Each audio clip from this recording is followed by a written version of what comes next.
Vamos a seguir con un tema que es súper importante para medicina general porque tienen que saber cuándo transfundir y básicamente tienen que transfundir, tienen que saber cuándo no transfundir.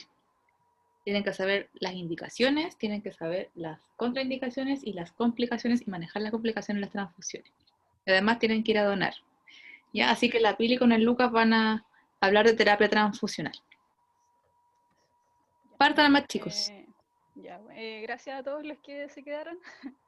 Bueno, nosotros, como dijo la doctora, les hablaremos de la terapia transfusional.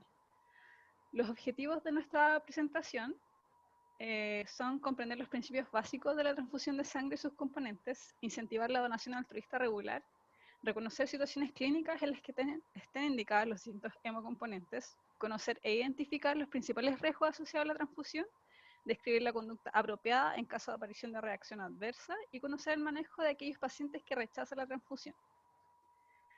Este es nuestro índice. Partiremos con algunas generalidades sobre la terapia transfusional para luego hablar del proceso de donación, la obtención, el procesamiento de las unidades de sangre. Queremos mencionar el consentimiento informado y cómo realizar la solicitud de los hemocomponentes para posteriormente hablar de las características e indicaciones de cada uno. Y queremos terminar con las reacciones adversas y el manejo de aquellos pacientes que rehusan la donación. Con respecto a las generalidades, la terapia transfusional se define como la restitución de sangre o de alguno de sus componentes por productos similares de origen humano que son obtenidos y conservados mediante procedimientos apropiados.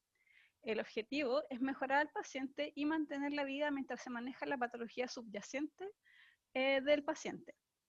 Es de responsabilidad compartida entre el banco de sangre, que selecciona cuidadosamente al donante y estudia la sangre, la unidad de medicina transfusional, que realiza las pruebas pretransfusionales e infundir al paciente, y del médico tratante, quien debe indicarla correctamente y además conocer sus riesgos y beneficios. Existen principios fundamentales de la terapia, los cuales queremos mencionar, puesto que deben estar siempre presentes al momento de considerar la terapia transfusional. El primero es que solo se debe transfundir el componente deficitario. El segundo es que el objetivo de la terapia es restablecer una función deficitaria y no una alteración cualitativa o un valor de laboratorio. Y el tercero es que los beneficios deben superar a los riesgos. Eh, esto, este enfoque permite corregir la función deficitaria, eh, deficitaria, evitar la sobrecarga de volumen del sistema circulatorio y hacer un mejor uso de la sangre, que siempre es escasa. Con respecto a la donación en Chile, nuestro país tiene una tasa actual de donantes de 17 cada 1000 habitantes y según la OPS la tasa óptima es de 20 cada 1000 habitantes. Si nos comparamos con Europa Occidental y Estados Unidos, vemos que estamos lejos de sus cifras, puesto que tienen un promedio de 35 cada 1000 habitantes. Existen o se reconocen dos tipos de donantes, que son los donantes de reposición, que son aquellas personas que ante la solicitud de un familiar o un amigo que será sometido a una intervención o será transfundido, se acercan a donar, y los donantes altruistas, que son aquellas personas que sin conocer a los pacientes se acercan de forma espontánea y por la satisfacción de ayudar a donar. Estos en nuestro país se distribuyen de la siguiente forma. La mayoría de las donaciones son por donantes de reposición, representando un 68% de estas. El objetivo es que para el año 2021 el 50% de donantes, llegar a un 50% de donantes altruistas. Para este fin, el año 2015 comienza la estrategia ministerial de agendamiento y reconversión de los donantes de reposición y de familiares. Este plan contempla el agendamiento de horas, eh, llamadas telefónicas, envío de mensajes, correos electrónicos para motivar la donación reiterada y fidelizar a los donantes. En el contexto de la pandemia, la cantidad de donantes disminuyó un tercio y con ello también la producción de hemocomponentes, siendo las necesidades las mismas. Frente a esto, los distintos servicios de sangre establecieron protocolos para que los donantes no dejaran de donar.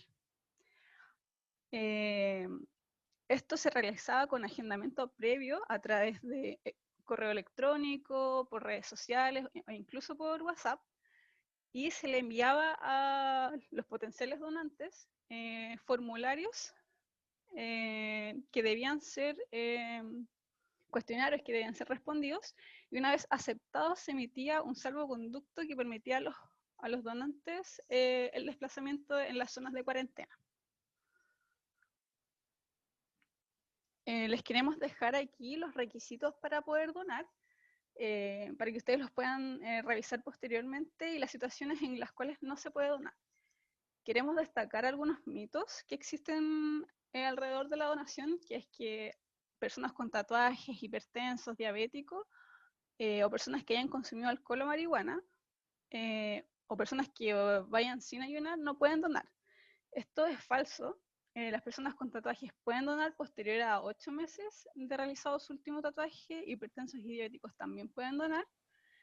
Personas que hayan consumido alcohol o marihuana pueden donar pasado 12 horas, y no es necesario un ayuno previo. De hecho, se pide haber comido en las últimas 6 horas.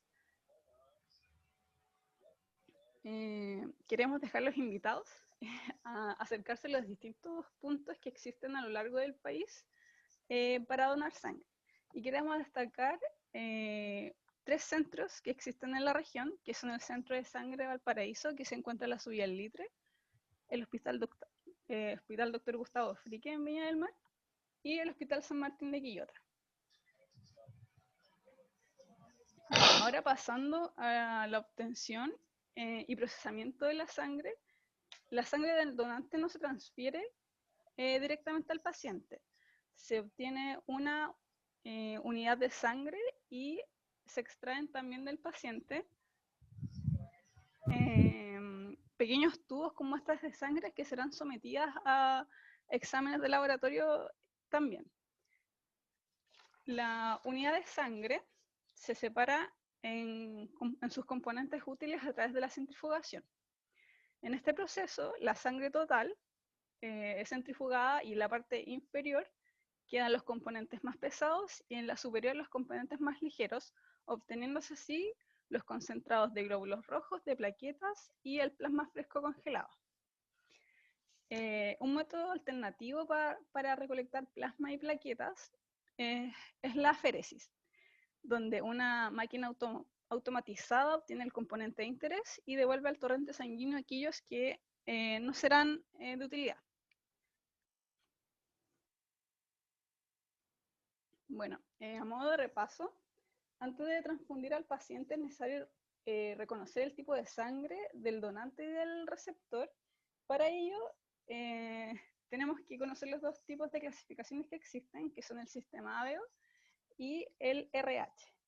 El ABO se determina según la presencia de antígenos en los glóbulos rojos, que pueden ser el antígeno A, el antígeno B, pueden presentar ambos o ninguno, obteniéndose así los grupos sanguíneos AB, AB y O respectivamente. Ante esto, el sistema inmunológico desarrolla anticuerpos contra los antígenos que no tiene durante el primer año de vida. Por ejemplo, el tipo A tendrá anticuerpos anti-B. El sistema RH se determina de forma parecida. Quienes tengan el antígeno D serán RH positivo. Por ejemplo, al transfundir hay que tener en consideración estos 2 sistemas. Los pacientes que son, o las personas, mejor dicho, que son O negativo, al no presentar ningún antígeno, pueden donar a los demás grupos, y en cambio, las personas que son del grupo AB, al AB positivo, al presentar todos los antígenos, pueden recibir sangre de los otros grupos. En Chile, según datos del Laboratorio Biomédico Nacional, los grupos sanguíneos más frecuentes son el O positivo y el A positivo.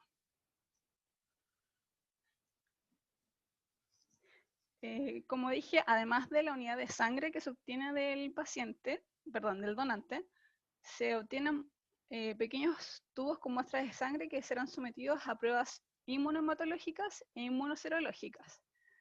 Las primeras, en las inmunohematológicas, será la tipificación del sistema ABO y el factor RH. Se realizará un tamizaje de anticuerpos irregulares para detectar posibles antígenos que pudieran generar reacciones relevantes. Y será la prueba cruzada, esta prueba en la cual se juntan los glóbulos rojos del donante con el suero del paciente, y si no hay aglutinación, se asegura la compatibilidad. Dentro de las pruebas inmunoserológicas, estas buscan detectar posibles infecciones transmisibles por la transfusión, y en nuestro país son obligatorias. Es obligatorio el tamizaje serológico para el virus VIH, el virus hepatitis B, VHC, el virus hepatitis C, el HTLV, sífilis y Chagas. En ciertas ocasiones, los componentes requerirán de procesamientos especiales para evitar reacciones adversas. Algunos de estos procesos son la leucorreducción, que es un proceso en el cual se eliminan la mayoría de los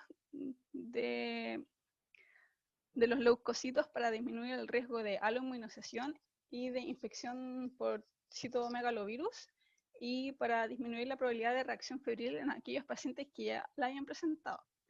También pueden ser sometidos a lavado, que se remueven la mayor parte de las proteínas de la sangre, y en general esto está indicado en personas con anticuerpos anti-IgA, y también pueden ser irradiados, y esto es indicado en pacientes que tienen algún tipo de inmunodeficiencia o son receptores de trasplante de médula ósea.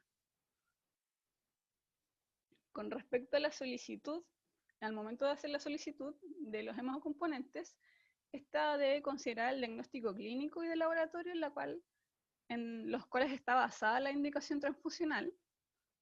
Debe ser indicado el hemocomponente a transfundir, y si la cantidad y requerimientos especiales de este hemocomponente, por ejemplo, si tiene que ser glóbulos rojos irradiados, y también el grado de urgencia, porque en ciertos casos es para acelerar el proceso también.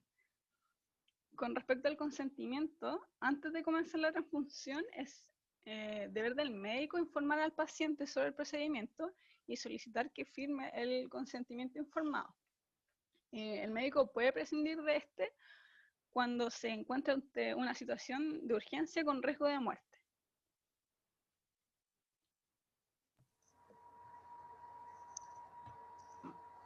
Ya, ahora vamos a hablar sobre los distintos hemocomponentes y sus principales indicaciones. Para partir vamos a empezar hablando sobre los concentrados de glóbulos rojos.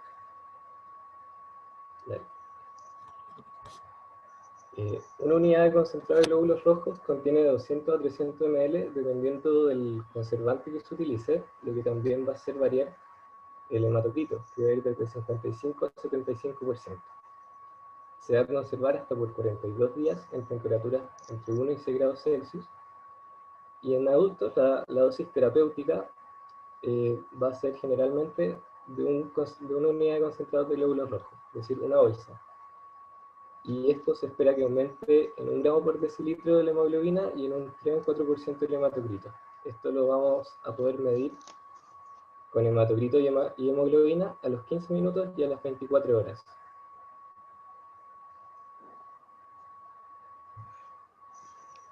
El principal objetivo a la hora de transfundir glóbulos rojos es aumentar la disponibilidad de oxígeno para los tejidos a través de la hemoglobina.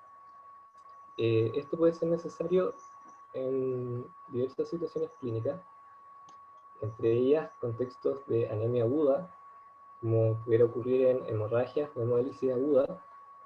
Y en esto, el principal parámetro a la hora de tomar la decisión de transfundir a un paciente va a ser la clínica. Es decir, en un paciente sano, joven, sin comorbilidades que puedan agravar su estado, vamos a considerar la transfusión de glóbulos rojos con valores de hemoglobina menores a 7. Por el contrario, en pacientes de edad avanzada, con comorbilidades o riesgo de isquemia miocárdica u otros factores de riesgo, vamos a considerar transfundir con valores de hemoglobina entre 8 y 10. Otra indicación es en anemias perioperatorias. Para estos casos, siempre se recomienda corregir la anemia antes del procedimiento.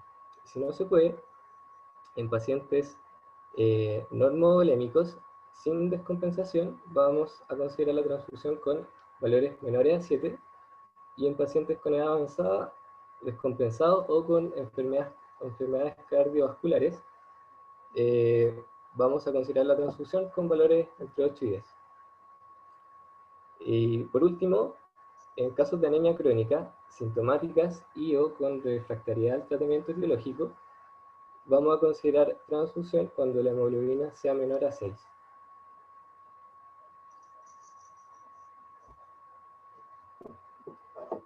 En virtud de lo anterior, el mensaje que les queremos transmitir es que aparte del valor de hemoglobina, es necesario considerar otros parámetros clínicos como el impacto cardiovascular de la anemia, la edad del paciente, la etiología de la anemia, el tiempo de instalación y signos de hipoxia que pudiera manifestar el paciente que nos sugieran que necesitamos corregir rápidamente la anemia.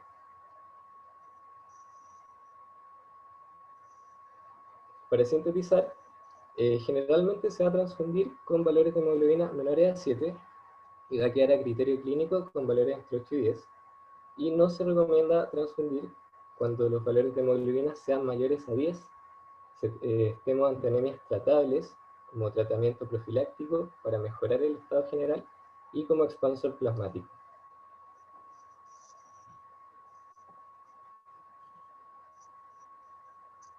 Ahora, respecto al concentrado de plaquetas, estas se pueden obtener de dos formas. Por aféresis, en el cual a partir de un donante podemos obtener hasta 300 ml de plaquetas, y por centrifugación, o al azar, en la cual a partir de un donante solo obtenemos 50 ml por unidad de plaquetas. Por lo tanto, vamos a tener que transfundir grupos de unidades para cubrir los requerimientos del paciente. Las plaquetas se pueden almacenar hasta por 5 días de 20 a 24 grados en agitación continua, lo que lo puede hacer más propenso a la contaminación bacteriana. La dosis terapéutica en adultos es de una unidad cada 10 kilos. Por ejemplo, si tenemos un paciente de 70 kilos, vamos a indicar 7 unidades. Y esto debería causar un aumento de 30.000 a 50.000 en el conteo de plaquetas, a los 10 o a los 60 minutos. De manera más exacta, podemos medir el rendimiento de plaquetas mediante el índice de recuento corregido, que va a ser más exacto porque va a considerar la superficie corporal del paciente.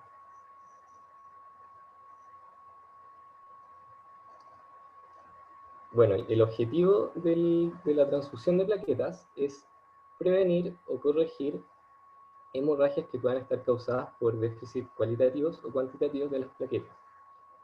En cuanto a las indicaciones profilácticas para prevenir hemorragias, vamos a considerar la transfusión de plaquetas en aquellos pacientes estables sin factores de riesgo que tengan un recuento menor a 10.000 plaquetas. Lo mismo para pacientes en tratamiento con quimioterapia. En factores de riesgo como fiebre, infecciones graves, sepsis, esplenomegalia, algunos fármacos como pueden ser vancomicina o anfotericina B, lesiones mucocutáneas como petequias, vamos a considerar la transfusión con valores menores a 20.000 plaquetas. Procedimientos invasivos como endoscopías, biopsias cutáneas, funciones vasculares, vamos a considerar la transfusión con valores menores a 50.000, y en cirugías que un pequeño sangrado pueda causar un gran daño, como en cirugías del sistema nervioso central o cirugías oculares, cuando el recuento sea menor a 100.000. Con respecto a las medidas terapéuticas, vamos a indicar la transfusión de plaquetas cuando tengamos pacientes con sangrado activo o hemorragia severa y tengan recuentos de plaquetas menores a 50.000, y en pacientes politraumatizados o con compromiso del sistema nervioso central cuando el recuento de plaquetas sea menor a 100.000. Dale. Las contraindicaciones son muy puntuales, son principalmente trastornos autoinmunes, en los cuales el mecanismo subyacente que va a estar dañando las plaquetas del receptor va a dañar también las plaquetas del donante. Entonces no va a tener mucho caso indicar plaqueta en estos casos. Y trombocitopenia por heparina. En este caso, si transfundimos plaquetas, vamos a estar alimentando el riesgo de trombosis arterial que ocurre en estos pacientes. Dale. Con respecto al plasma fresco congelado, el plasma fresco congelado se obtiene a partir del congelamiento de la fracción de plasma que se obtiene de la sangre total. Se congela a una temperatura tal que podemos mantener de manera estable los factores de coagulación y proteínas plasmáticas. Una unidad contiene 200 o 300 ml, se puede conservar hasta un año a temperaturas menores a 20 grados Celsius, y siempre se recomienda congelar dentro de las 8 horas desde la extracción de sangre total.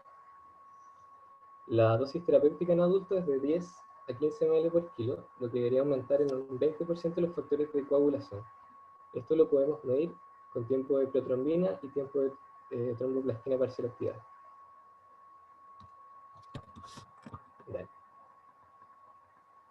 El plasma fresco congelado es quizás el hemocomponente que menos indicaciones establecidas tiene. De hecho, tiene solo una, el púrpura trombocitopénico trombótico. En este caso, de manera muy somera, lo que ocurre es que el paciente va a tener anticuerpos que van a inhibir la proteasa que corta el factor de von Willebrand. Cuando esto pase, se va a generar un estado de protrombótico y de consumo de plaquetas. Cuando uno transfunde plasma en estos casos, lo que quiere es reemplazar el plasma del paciente que contiene estos anticuerpos por plasma del donante, que es plasma sano. Indicaciones relativas son estados que coexistan estados prehemorrágicos y deficiencias de los factores de la coagulación, como pueden ser en la coagulación intravascular diseminada aguda, hemorragias masivas, cuando necesitemos neutralizar de manera urgente el déficit de vitamina K que pudieran haber causado antagonistas de la vitamina K, siempre y cuando no tengamos disponible el concentrado individual de protrombina, que es el antídoto en este caso, el antídoto.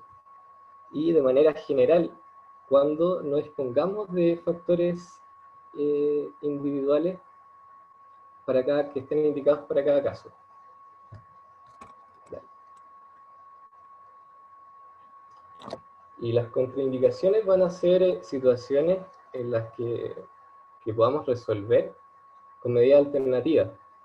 Por ejemplo, nunca jamás usar el plasma como expansor plasmático, tampoco usar como aporte de proteínas en hipoproteinemia, no usar como aporte de inmunoglobulinas en inmunodeficiencias, no usar con fines nutricionales, y no usar como reversión de rutina antagonistas de la vitamina K como reversión de heparina.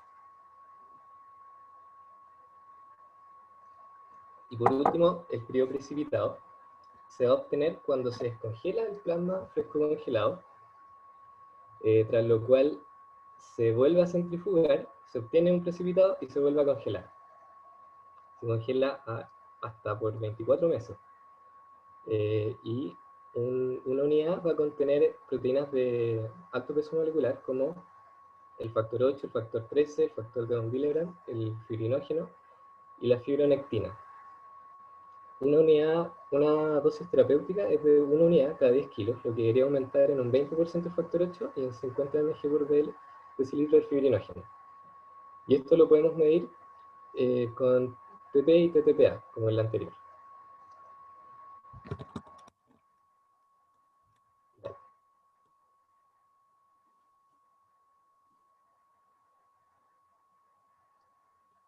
Las indicaciones para el crío precipitado van a ser principalmente cuando tengamos déficit cualitativo y cuantitativo del fibrinógeno. Esto puede darse en casos de hipofibrinogenemia y en disfibrinogenemias. En casos de sangrado o pacientes que estén sometidos a procedimientos invasivos o cirugías cuando el fibrinógeno sea menor a 80, cuando tengamos enfermedad von Willebrand refractaria a tratamiento, cuando tengamos déficit de factor 13 en ausencia del concentrado individual. Y por último, en casos de hemofilia A, cuando no tengamos disponible el concentrado individual de factor 8.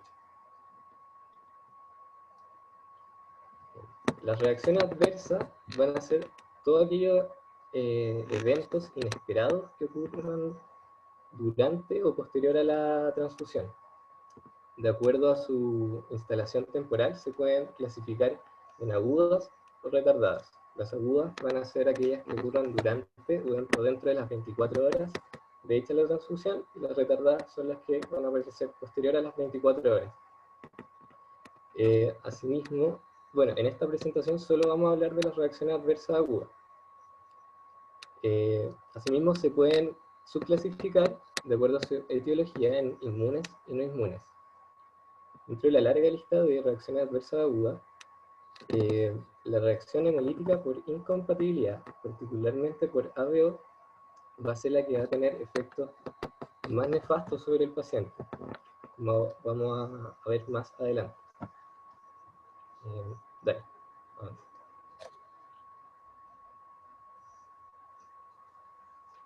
Estos son datos del Banco de Sangre del Hospital de la Católica entre el 2007 y el 2011, a partir de los cuales podemos notar que las reacciones adversas a la transfusión ocurren en su mayoría por causa de transfusiones de glóbulos rojos y plaquetas.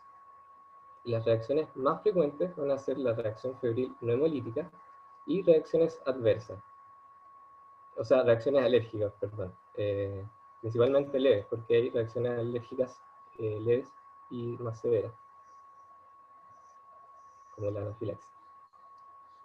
Ya, como habíamos comentado anteriormente, la reacción hemolítica por incompatibilidad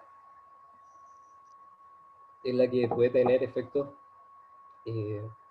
complicaciones más importantes sobre el paciente.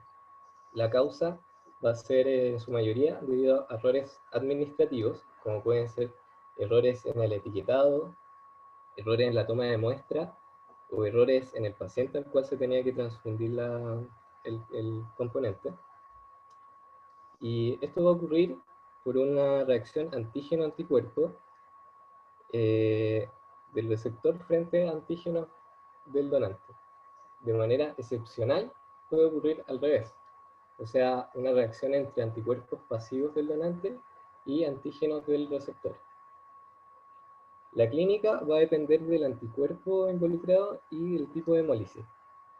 Es decir, si tenemos una reacción por IgG, como puede ser en un caso de incompatibilidad por RH, la hemólisis va a ser extravascular y se va a manifestar como fiebre, ictericia, calofrío. Va a ser un cuadro más leve en comparación a una reacción por IgM, que puede ocurrir, por ejemplo, en incompatibilidad por ABO, donde la hemólisis va a ser intravascular, con liberación de sustancias vasoactivas, hipotensión, hemoglobinemia, hemoglobinuria, oliguria, incluso insuficiencia renal en etapas tardías. El manejo va a ser en UTI y de manera muy general, mediante hidratación con suero fisiológico y forzando la diuresis con furosemida. Por otra parte, la reacción febril inmune es la más frecuente, es la reacción más frecuente y puede aparecer por dos causas. La primera puede ser por la liberación de citoquinas pirógenas durante el almacenamiento de los componentes. La segunda puede ser por la reacción de anticuerpos citotóxicos del receptor contra linfocitos del donante.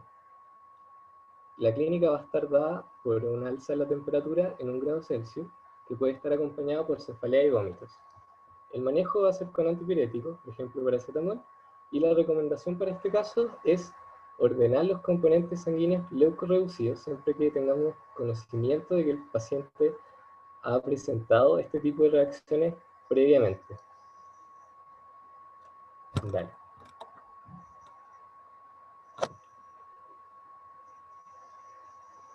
Otras reacciones adversas frecuentes son la reacción alérgica, que es una reacción por hipersensibilidad mediada por IgE que se puede manifestar con un cuadro localizado o generalizado de urticaria, prurito y eritema.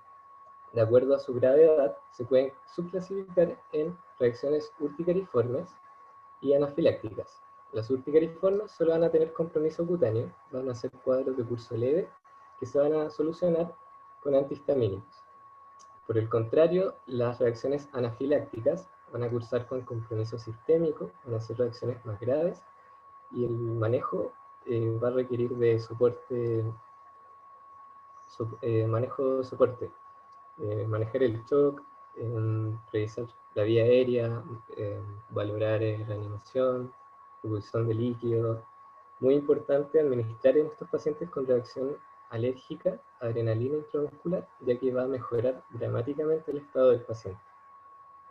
Y por último, la sobrecarga circulatoria ocurre cuando se transfunde de manera muy rápida un hemocomponente, de manera que el estado cardiorrespiratorio del paciente no se acomoda a este estado de sobrecarga circulatoria. La clínica va a ser la clínica de una insuficiencia congestiva. Vamos a ver disnea, taquicardia, taquipnea, presión torácica, tos. Podemos ver edema pulmonar a la radiografía, ronco a la auscultación. Y el manejo va a ser suspender la transfusión, administrar oxígeno nasal. Y la recomendación es transfundir lento en aquellos pacientes con factores de riesgo, como pudieran ser, por ejemplo, adulto mayor con anemia crónica o recién nacido. Dale.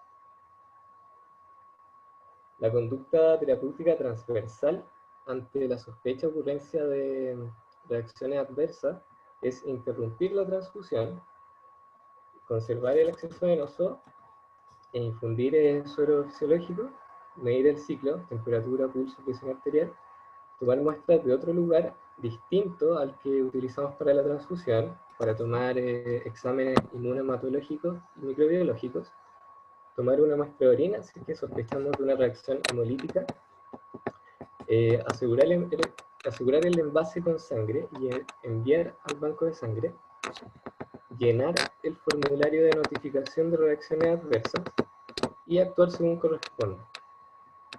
Dale.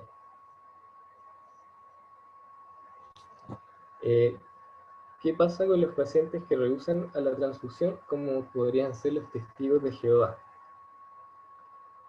Para esto, las autoridades sanitarias están obligadas a garantizar el ejercicio de sus derechos.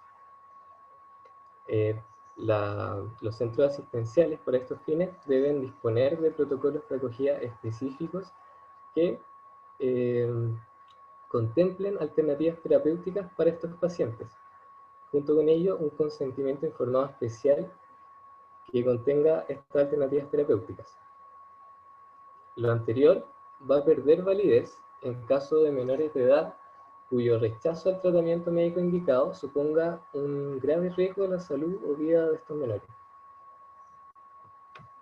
Ya.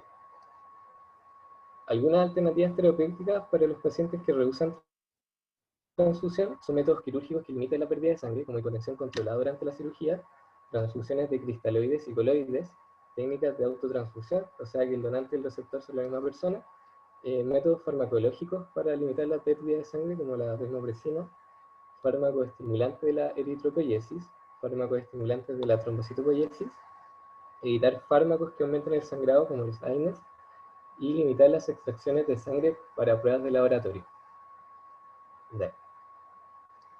Y para concluir, siempre tenemos que tener presentes los principios básicos de la terapia transfusional. Transfundir solo el componente deficitario, buscar restablecer una función y no un valor de laboratorio, y ponderar los beneficios y riesgos de la terapia transfusional. Con respecto a las indicaciones de los hemocomponentes, generalmente se va a transfundir glóbulos rojos con valores de hemoglobina menores a 7, y entre 8 y 10 va a quedar a criterio clínico. La transfusión de plaquetas puede ser de uso profiláctico o terapéutico, y en pacientes estables sin factores de riesgo se va a recomendar transfundir con frecuencias menores a 10.000. En los demás casos se debe valorar individualmente. El plasma fresco congelado solo tiene una indicación establecida, que es el PTT. En los demás casos, siempre preferir factores individuales si están disponibles por ser estos más seguros y eficaces. La principal indicación del crioprecipitado es el déficit o disfunción del fibrinógeno. Las reacciones adversas más frecuentes son la reacción febril no hemolítica y las reacciones alérgicas. La más grave es la reacción hemolítica. Y siempre se debe mantener una actitud activa frente a la sospecha de reacción adversa de la transfusión, sobre todo en cuadros de fiebre, porque si bien lo más frecuente es que se trate, lo más probable es que se trate de una reacción febril no hemolítica, por ser estas las más frecuentes, siempre se debe descartar una reacción hemolítica por incompatibilidad, porque esta se puede manifestar con fiebre también. O sea, las dos pueden manifestarse igual. Entonces, siempre muy importante mantener una actitud activa. Y por último, se debe respetar la decisión de aquellos pacientes que rechazan la transfusión, siempre y cuando se trate de mayores de edad. Eso, gracias. ¿Alguna pregunta? Yo tengo una pregunta. ¿Me escuchas? Excelente presentación, chiquillos. Muy bien. A mí me quedó súper claro, creo que está súper ordenadita y creo que han cumplido los objetivos que yo tenía para esta presentación. Muy bien, te felicito. Ya, pregunta nomás. Ah, ya. Era, ¿por qué se daba furosemida de tratamiento de la reacción hemolítica? No entendí por qué. Es para cuando tenemos liguria y no estamos en una etapa de insuficiencia renal, porque en ese caso no estaría indicada la furosemia, pero cuando tenemos oliguria, para forzar la diuresis, básicamente. Ah, ya me acordé. Ya, gracias. Hola, yo tengo una pregunta. ¿Quién está hablando? Diego, no sé si me escuchan bien. Sí, Diego. Es respecto a los requisitos para donar sangre, porque salí, era respecto como 6 meses luego de, o sea, luego de una nueva pareja, ¿cierto? Y 12 meses si es que ha tenido relaciones sexuales con personas del comercio sexual, si no me equivoco. Salía dentro de los requisitos, ¿cierto? A ver, pongan los requisitos, chiquillos. Es que es una duda que siempre he tenido en verdad, como que esa temporalidad se establece basada en evidencia o es como un consenso. Esa temporalidad se establece básicamente por el periodo ventana de la hepatitis C. No por el VIH, porque el periodo ventana de la hepatitis del VIH, con los nuevos eh, exámenes de, parece que van ya en cuarta generación, son 14 días. Pero me parece que es por la hepatitis C el asunto. Ah, ya, genial. Porque los tatuajes, los piercing y todas las cosas, por eso son tantos meses. Ah, ok, muchas gracias. Estoy casi segura, 90%, no 100%, pero me parece que es por la hepatitis C. Yo Ok. quería preguntar, perdón, ¿esos requisitos son como tajantes? Porque, por ejemplo, decían la Pili había dicho como para, si es que se había realizado un tatuaje, podía ser como 8 meses, no sé si, como que habrá Eh, como algún periodo de ventana que podría como ya, filo, 11 meses. Que lo ellos haría. son estrictos con los requisitos, pero se puede flexibilizar, por ejemplo, en la edad. Los menores de 18 años no pueden donar, pero si es un grupo sanguíneo que no se encuentra en ninguna parte, un RH negativo, no sé, raro, y es muy necesario, con permiso de los padres, eventualmente podría donar. Igual los mayores de 18 años que está súper fit, igual podría donar. El tema del ayuno, si bien no es necesario, o sea, hay que comer algo antes, y si no has comido, te dan ellos comida, así que está lo mismo. Pero el tema de la parte infecciosa sí son bien estrictos,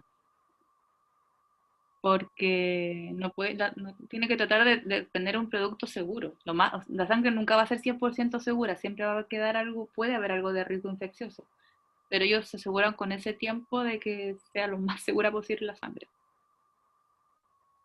Yo también tengo una duda sobre eso. ¿Cuál es la razón del requisito del peso? Lo que pasa es que una persona que tiene menos peso, por porcentaje, tiene menos volemia. Entonces, Ya. y te sacan una cantidad estándar de sangre, porque las bolsas que vienen para hacer la extracción de sangre son estándar, que creo que son 450 ml. No te puedes sacar menos, ni tampoco más. Entonces, porque el anticoagulante que tiene la bolsa y el preservante está establecido. Por lo Ya. tanto, si son menos de 50 kilos, me imagino que puedes tener más riesgo por volemia, más efectos adversos. Por eso que es el corte. Ah, ya. Gracias. Yo tengo dos dudas. Dígame. La primera es, ¿por qué son 3 meses después de donar que uno puede volver a donar? Porque básicamente por la disminución de la hemoglobina y las reservas de fierro, que se demoran en recuperarse. En verdad las reservas de fierro, y por eso que en la mujer es un poquito más, para que te alcance de recuperar entre una donación y otra, para que no vaya a ser finalmente una anemia por estar donando cada rato. Ya. La única excepción son las personas que donan plaquetas. Las plaquetas se pueden donar cada 2 semanas, porque se recuperan rápidamente, porque había una fotito ahí que mostraba en la máquina de aféresis. Tú te conectas a la máquina te saca la sangre, la centrifuga, entonces extrae solamente las plaquetas y te devuelve todo el resto de tu sangre. Por lo tanto, es isovolémico, no hay ninguna complicación hemodinámica y tampoco te va a producir anemia ni déficit de fierro. Por lo tanto, puedes sacar plaquetas cada 2 semanas, pero el resto tiene que ser cada 4 meses. Perfecto. ¿Y la velocidad del traspaso en la transfusión? ¿En la velocidad de que te sacan la sangre? No, cuando se la están dando al donante. Eso Eh, va a depender. Responde nomás. No, es que eso depende primero del tipo de componente que vayas a transfundir y también depende de la tolerancia del paciente. Porque, no sé, un paciente que tiene alguna patología cardiovascular, no le puedes pasar tan rápido el hemocomponente. Por ejemplo, los glóbulos rojos se pasan como lentamente al comienzo, como de 5 a 10 gotas por minuto, y se va observando la tolerancia, si aparecen síntomas, y después de eso se infunden de 30 a 60 gotas por minuto. Entonces el proceso en sí dura como de 1 a 2 horas y se establece que no puede durar más de 4 horas. Ya. ¿Y si se hace muy rápido puede tener efecto adverso? Claro, como se mencionaba que era la sobrecarga circulatoria, que al final el paciente puede cursar con edema pulmonar. Ya, perfecto. Bacán. No tendría por qué administrar glóbulos rojos tan rápido. Porque si tienes una anemia aguda severa, primero tienes que reanimar y manejar el shock. Mientras tanto, le hacen las pruebas de compatibilidad al paciente para administrarle la sangre.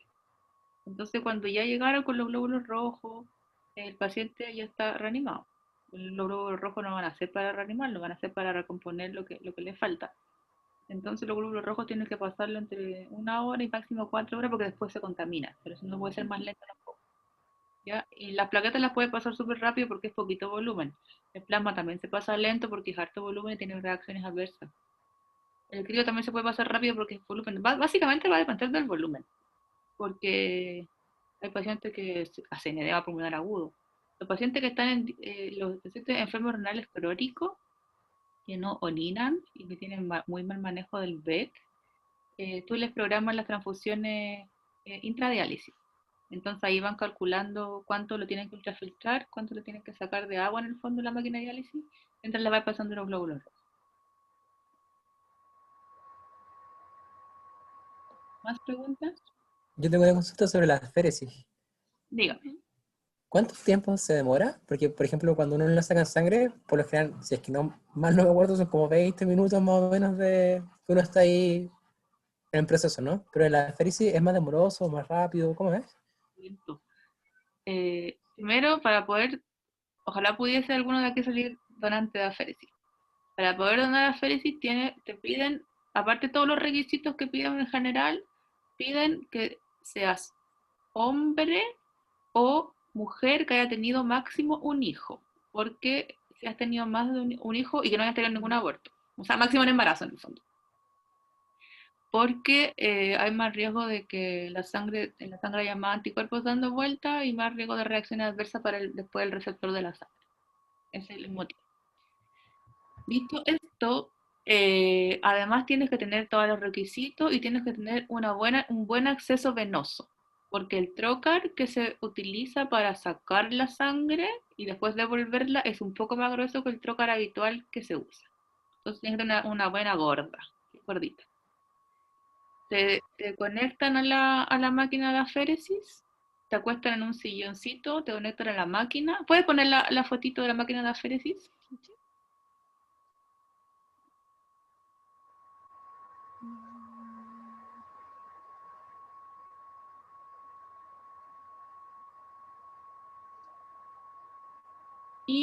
O si quieres, yo tengo déjame compartir pantalla a mí.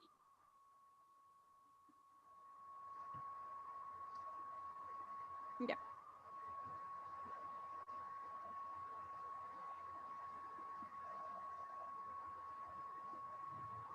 Ya, no miren nada, porque lo tengo en mis fotos, pero van a ver fotos que no creo que vean.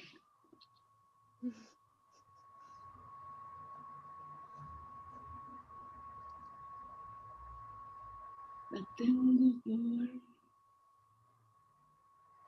Bueno, ya, te conectan a la máquina de aféresis con una vía gorda y te van sacando sangre, no sé cuánta cantidad. Mira, esa foto es de cuando se...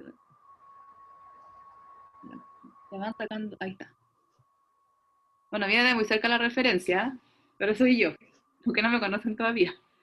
Ya, esa es la máquina de aféresis. ¿Ven la pantalla? Sí, sí se ve. Sí. Ya, esa soy yo. Esa es la máquina de aféresis. ¿Ya? Esa es mi vena gorda. Y te pasan una pelotita y tú estás amasando todo el rato la pelotita porque así la vena se está inflando constantemente. Te ponen en un sillón súper cómodo porque estás como 2 horas ahí. Entonces, te ponen el circuito, te sacan un poco de sangre que no sé cuánto es, pero ponte tú que sean 20 cc, 50 cc, no sé. Te sacan sangre la centrifugan y van sacando aquí las plaquetitas. Y sacan las plaquetas y la sangre la devuelven después a tu cuerpo. Y para que no se coagule en el sistema, la tienen en constante con un anticoagulante que es citrato. Pero ese anticoagulante no pasa a ti, después no sé cómo se lo saca. Entonces sacan sangre, lo centrifugan, sacan las plaquetas, la devuelven. Después sacan sangre, la centrifugan, sacan las plaquetas, la devuelven. Entonces son varios ciclos, un montón. Y después como de 2 horas, tienes esta bolsita llena de plaquetas que son el equivalente, dependiendo de tu recuento previo de plaquetas, que te toman un examen antes, que está listo al tiro. Te sacan entre 6 a 10 unidades de plaquetas, el equivalente a 6 a 10 dadores de sangre. Por eso es tan bueno que vayan a donar plaquetas, chiquillos. Porque las plaquetas son súper escasas, como había dicho el Lucas delante, o la Pilar, no sé quién dijo eso, que las plaquetas duran 5 días almacenadas en agitación continua con temperatura ambiente y después se tienen que botar porque ya no sirven. Y de cada donante de sangre total se puede sacar 1 unidad de plaqueta. Y la donación de plaquetas para una persona de 70 kilos tienes que darle por lo menos 7 unidades. Por lo tanto, es difícil. Entonces, si van a donar plaquetas cada 2 semanas, es un muy buen aporte que pueden hacer para la salud. Eso, yo no quería mostrar esta foto demasiado autorreferente, pero es la única que tengo. Así que, ¿Doctora? Ay, preguntar a ti. Ah, no, pero termina de preguntar. O sea, es relativo a esto mismo, como me hacen 2 preguntas cortitas. Uno, si es que ¿Ya? uno es donante cada 2 semanas y el trocar es grande, ¿eso no produce algún tipo de daño a largo plazo a la vena que está siendo como punzada? no sé, mi vena está igual, Ya, pero no gracias. llevo tanto tiempo donando. Yo me imagino que a lo mejor después te van cambiando de vena, no sé. Y mi pregunta 2 es, que ustedes se manejan más en el medio, ¿qué tan como requerido es el uso de plaquetas? O sea, porque las indicaciones que igual son como enfermedades que me imagino que son un poco menos comunes, pero en hospitales grandes. O sea, quería saber qué tanta es la demanda a su parecer. Nunca hay plaqueta. De hecho, cuando yo voy a solucionar una transfusión de plaqueta, primero llamo a la UMT, que es la Unidad Médica Transfusional, que es como el banco de sangre del hospital, y pregunto si hay plaqueta. Y si hay plaqueta, si no, le pregunto, hoy se puede conseguir plaquetas porque casi nunca hay, porque son súper escasas. Plasma siempre hay, porque dura 2 años congelado. Crío precipitado también dura 2 años congelado. Glóbulos rojos también hay. De repente cuesta encontrar algunos grupos menos frecuentes. En plaqueta es súper difícil. Por eso que se inventó este sistema, porque no hay plaqueta. Porque también se puede hacer eritroféresis, sacar solamente glóbulos rojos. También se puede hacer leucoféresis. Con esta máquina se puede sacar todo separado. Pero es escaso, es muy escaso. Gracias. Doctora, ¿Sí? ¿por qué se necesitan 60 kilos de peso para donar plaquetas?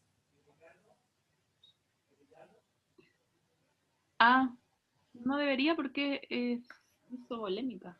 Es que yo he preguntado y no me dejan porque peso menos de 60. Y he preguntado varias veces y me dicen, no, pesa menos de 60, entonces no podéis donar plaquetas. Mira, Y siempre he quedado con la duda de por qué. o sea, el tema de sangre total, claro, porque por volumen te puedes hipotensar y eso porque te están 450 ml y eso es estándar, no te pueden sacar menos. Porque la bolsa Claro. y las plaquetas tendría que hablar con la jefa del banco de sangre, porque yo hace tiempo quería donar plaquetas y no me dejaban porque no, pues no se puede donar porque tienes un hijo. Y después era tanta la falta que hacían de donantes que al final, ya bueno, con un hijo, pero máximo un hijo. Pero no sé por qué solo las plaquetas. Voy a preguntar de nuevo entonces. Ah, gracias. A lo mejor se están flexibilizando un poco porque faltan donantes. Puede ser. ¿Más preguntas?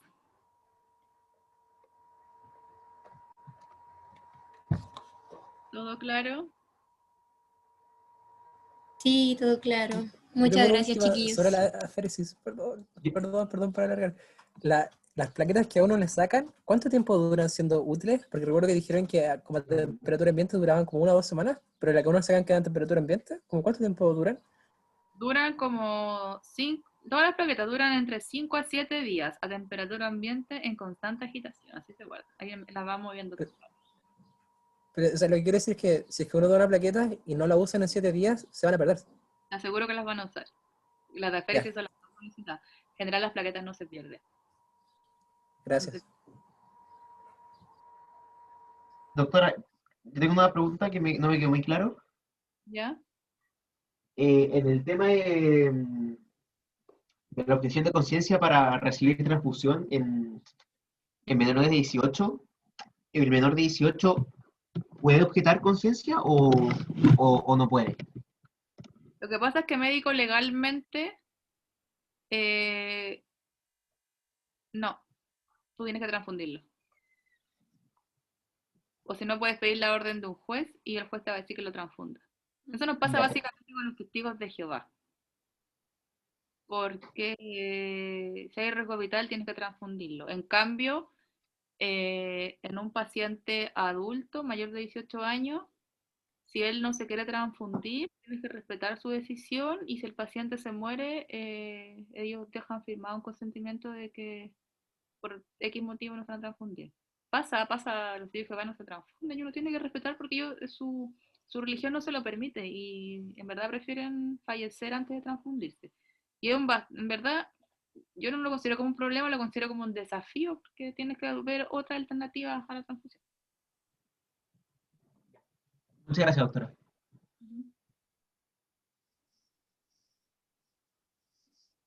¿No hay más preguntas?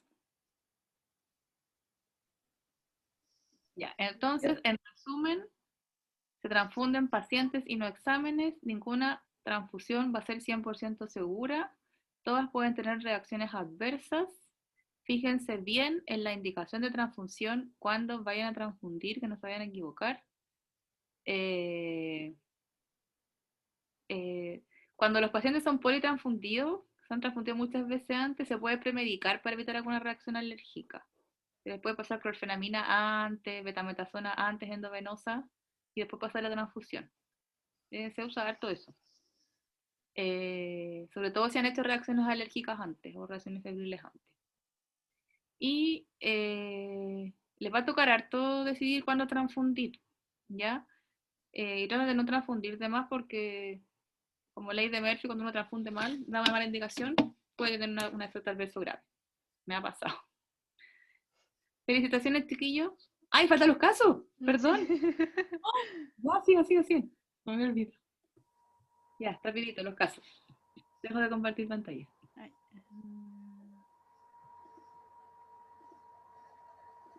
Tienen que apurarme cuando hablen mucho.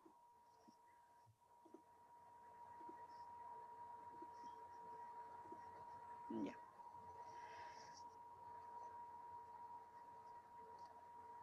Los casos son rápidos. Son como transfundo, no transfundo, ¿qué transfundo? ¿Ya? Así tiene que ir. Transfundo, no transfundo, ¿qué transfundo? Ya. El primer caso es un hombre de 37 años que tuvo un accidente vehicular. La bolsa de aire se infló, el automóvil se volcó, pero el impacto solo provocó una gran laceración en el muslo izquierdo, como el paciente, la persona que se ve en el suelo ahí, que no está tan comprometido. Después de transportarlo al hospital, se verifica que el paciente se encuentra estable y se toman exámenes correspondientes. Se encuentra un hematocrito del 21% y una hemoglobina de 6.8. Los estudios de coagulación revelan un tiempo de protrombina de 17 segundos y un TTPA de 28 segundos. Su recuento de plaquetas es de 120.000. ¿Cuál de los siguientes hemocomponentes es más probable que beneficie al paciente? Esta es una pregunta abierta a todos, así que quien quiera atreverse.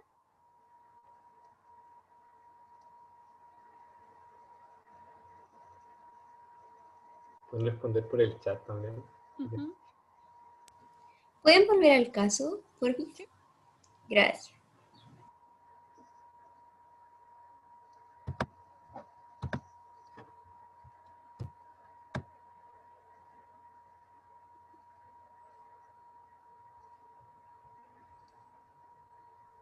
Glóbulos rojos.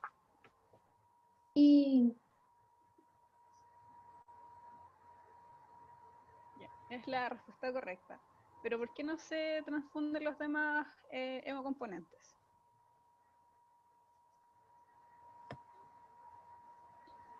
Tú, Javier, que respondiste. ¿Cómo? Que tienen indicaciones más específicas. Ya, y el porque paciente- también... Sí, No, Hay que Bueno, no, transfundir solo lo que falta. exacto, que es uno de los principios fundamentales.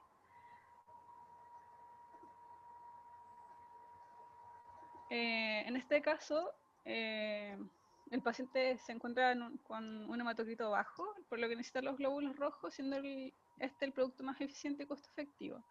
Los estudios de coagulación no sugieren la necesidad de factores o de plaquetas, aunque puede estar sangrando activamente, su recuento de plaquetas es superior a 50.000, por lo que no indica una transfusión de plaquetas en el momento.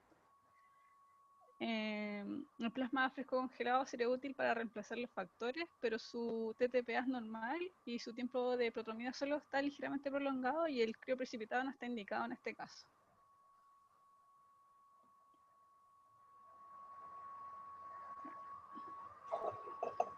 Ya, el segundo caso es una mujer de 39 años sin antecedentes mórbidos de interés que en un control previo se le detectó una anemia. No presenta sintomatología y a la anamnesis ella cuenta que sus menstruaciones son regulares, abundantes y que duran de 7 a 10 días. Como anticonceptivo utiliza un dispositivo intrauterino desde hace 2 años. Al examen físico tiene una leve palidez de piel y mucosas y el resto del examen se encuentra negativo. Dentro de los exámenes de laboratorio encontramos un hematocrito de 22%, una hemoglobina de 6.9 y el resto de valores se encuentra normales. Con esta paciente, ¿se transfunde o no se transfunde? No. no, Ya, ¿por qué no se transfundiría en este caso? porque no está sintomática. Como no tiene clínica severa como disnea o cosas así más potentes. En verdad, claro, como si se decidiera transfundir sería solo como por los valores y da como la regla de no transfundir para normalizar valores si es que no es necesario. Exacto. Además es probable que tenga una causa que sea como ferropénica y sea mejor tratar la causa. Sí, porque al final es una anemia de lo más probable de instalación lenta y que la paciente está compensando bien.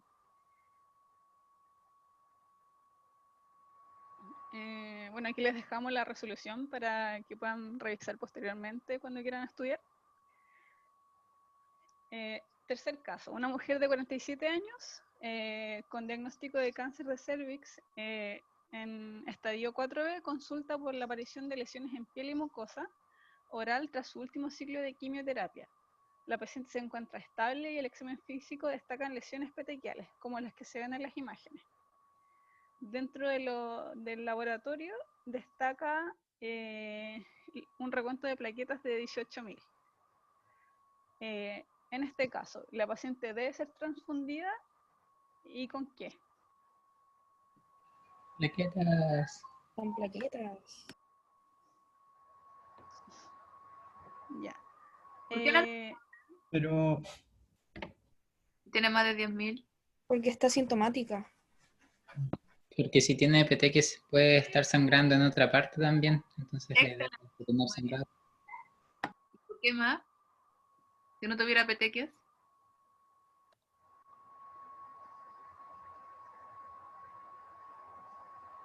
¿Y está en un contexto de quimioterapia también? Sí, tiene cáncer. Y van a seguir bajando por la quimio. Tiene 2 factores de riesgo, la quimioterapia y las petequias, así que se transfunde sí o sí.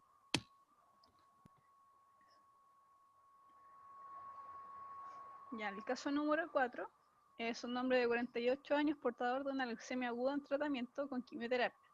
Debido a una trombocitopenia, se le indica transfusión de 7 unidades de plaquetas. A los 5 minutos de la transfusión, el paciente presenta prurito generalizado, urticaria, edema de labios, opresión torácica, edema laringio y estridor. Tiene una frecuencia cardíaca de 130 por minuto, una presión arterial de 90,50, una temperatura de 36,5 grados Celsius y está saturando 88%. ¿Qué tipo de reacción adversa a la transfusión sospechan? Anafilaxia. Alérgico. Alérgico.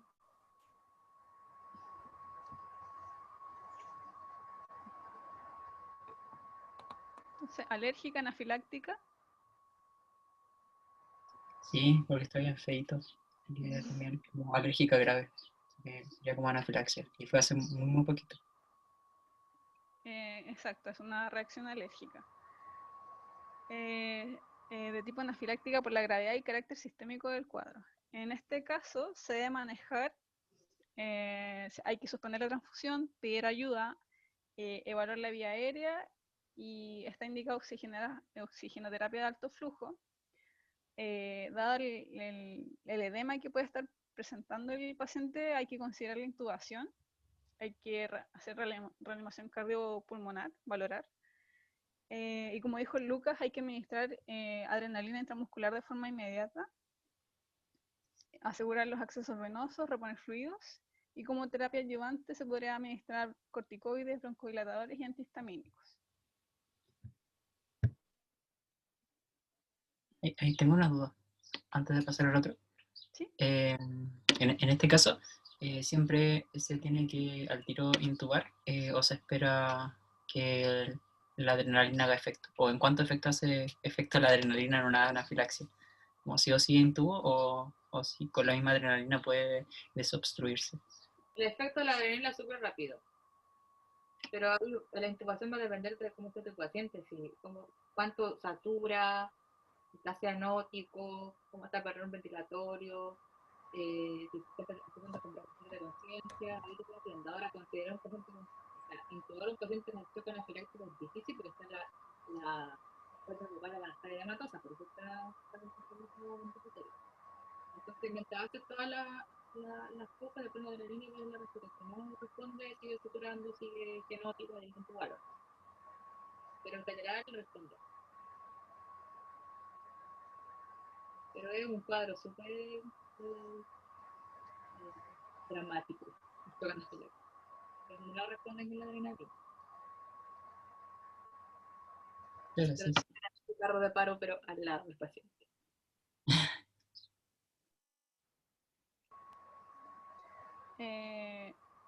El quinto caso es una mujer de 30 años, embarazada, que acude al servicio de urgencias por sangrado vaginal y repentino dolor pélvico marcado.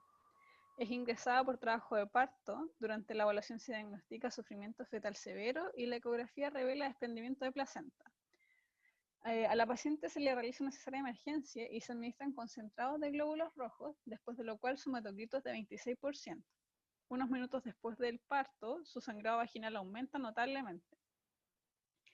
Los resultados del laboratorio revelan un tiempo de protrombina de 90 segundos, un tiempo de tromboplastina parcial activada de 150, un recuento de plaquetas de 15.000, un hematocrito de 29, fibrinógeno de 30 miligramos por decilitro y un dímero de 720. ¿Cuál de las siguientes terapias debería recibir ahora la paciente?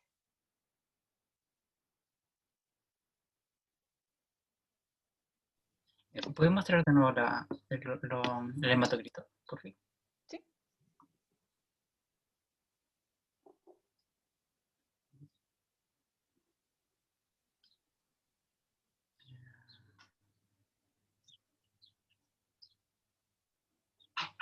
Ya.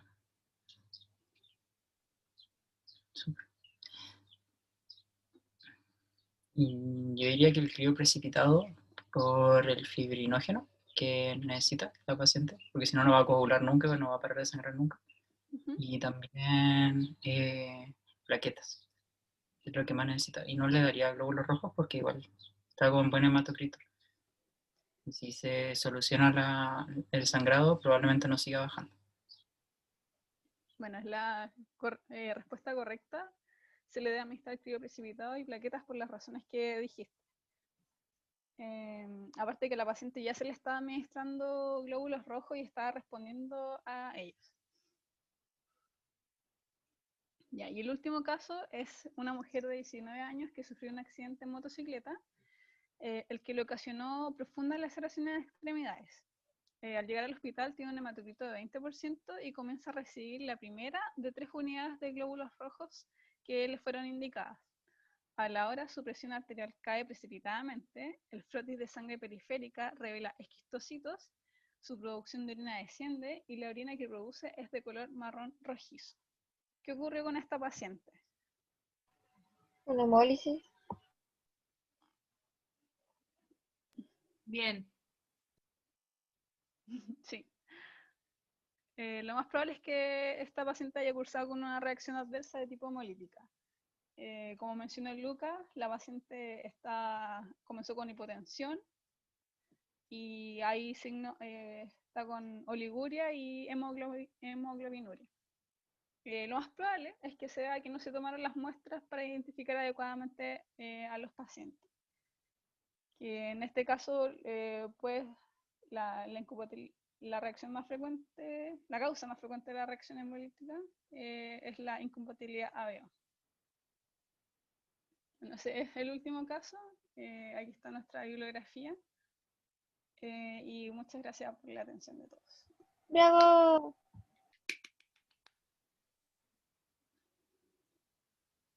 Muy felicitaciones, chicos, salió todo muy bien. Muy entretenidos los casos. Buena presentación. Excelente. Espero que nunca les toque ver reacciones transfusionales porque van a transfundir poco porque van a saberlo solucionar de otra forma. Que vayan a donar, chiquillos, por favor. Sí, pueden pedir ahorita.